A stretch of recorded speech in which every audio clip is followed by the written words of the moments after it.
How long are we going to pretend that things are getting better in Kashmir? How long before we admit that Kashmir has slipped into an irretrievable, deep, dark abyss? 2 young men were executed this week and then their videos were uploaded on social media. One's throat was slit and another was shot as he crouched in near darkness. How much more will it take for us to be jolted out of our collective denial? But instead of paying attention to this looming crisis, politicians from all parties played their own little games. New Delhi abruptly and unfairly dissolved the State Assembly as soon as Omar, Abdullah and Mehbooba Mufti said they were going to join hands. Now, fresh elections are inevitable in a state that may not be ready for them. And instead of hope for a future, Kashmir has been dragged back to a haunted past. Here are 10 inconvenient truths about Kashmir. There is no Moody Doctrine for Kashmir. Apart from a failed experiment at forming a government with Mehbooba Mufti's PDP, Kashmir has not even been a priority for this government and in fact will count as one of its top policy failures. In fact, the last time we had a consistent Kashmir policy was during the Vajpayee years. And all of Vajpayee's gains are steadily being undone. The Modi government is playing with fire in Kashmir. For the BJP to tarnish the valley's major mainstream parties as pro-Pakistan just because they have agreed to collaborate weakens democracy and undermines India. For a party that aggressively tom-toms its nationalism, how can accusing your fellow citizens of treason be acceptable?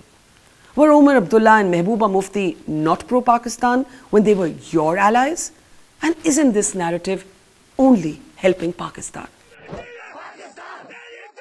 Both mainstream and separatist politics stands delegitimized today.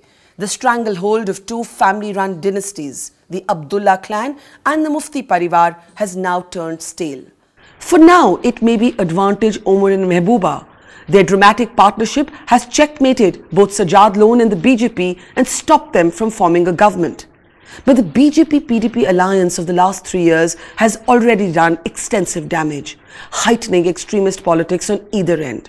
And this week's cynical political machinations by all sides can only hurt Kashmir in the long run. As for the Hurriyat Conference, the self-declared arbiter of Azadi, it hasn't made a new argument or statement in years. Kashmir desperately needs new politics, new faces, new leaders. If political leadership has lost legitimacy, so has the Kashmir issue itself. There was a time when genuine grievances and historical wrongs by the state needed engagement, empathy and redressal. But these have been hijacked by terrorism, intolerance and bigotry, fueled by Pakistan, but worse, by a people turning on themselves.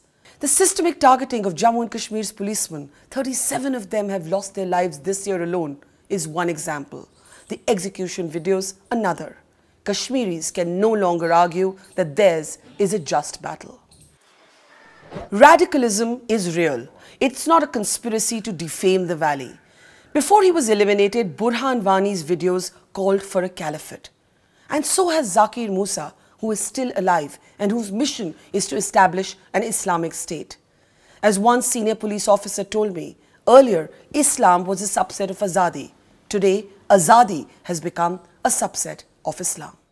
Islamist politics is feeding off Hindutva politics and vice versa. When 2 Kashmiri truck drivers are attacked with petrol bombs over fake beef rumors, or Muslim cattle traders are lynched elsewhere in the country, or temple politics and name-changing games dominate the headlines, all this only strengthens the hands of extremist Muslim groups in the Kashmir Valley and plays to their strategy of radicalism. Hardline Hindutva helps Islamists, and the other way around too. Yes, they are right-wing trolls. You heard that right. Education is no antidote to militancy or terrorism. The Prime Minister says he'd like to see laptops, not stones, in the hands of young Kashmiris. But here's the hard truth. These laptops will make little difference. An estimated 164 local militants have joined terror groups this year. Many of them urban and highly educated, defining a generation of rage. Manan Wani was a PhD scholar, Newton a school topper, and Zakir Musa an engineer who studied in Chandigarh. Degrees do not matter. Voter turnout is not a measurement of normalcy. Yes, voting is often a statement of courage against terror threats, but many Kashmiris vote more for daily administrative needs than for a resolution of the 29-year-old insurgency. For us to embrace poll numbers is short-sighted, because then when the numbers plummet, as they did to an abysmal 7% in the Srinagar by-poll of 2017, the joke ends up being on us. Television news is a serious enemy of Kashmir. #warriors and their hyper-nationalism, their lazy and dangerous slotting of people into nationalist and anti-national, their vilification and slander of ordinary Kashmiris everywhere has only hardened positions in the valley. Actually, the irony is that these self-appointed TV patriots are hurting the Indian soldier. If anyone is anti-national, it's them. Their constant othering of Kashmir prevents any progress, any forward movement. And the longer Kashmir simmers, it is the Indian soldier who suffers. In this age of polarization, the Kashmiri right wing and the Hindutva right wing are turning into mirror images of the other. Neither can tolerate a different point of view, and both attack and abuse if you disagree with them. Irony much. And finally, the old cliches about Kashmir are now really worn out. Can you bear to hear one more national leader say the word Kashmiriyat, or one more valley politician lecture us on autonomy, or one more tired speech on winning hearts and minds? These are words uttered robotically on autopilot.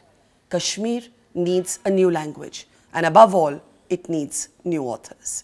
And oh yes, also a fax machine that actually works. See you next week for more News Ka Juice.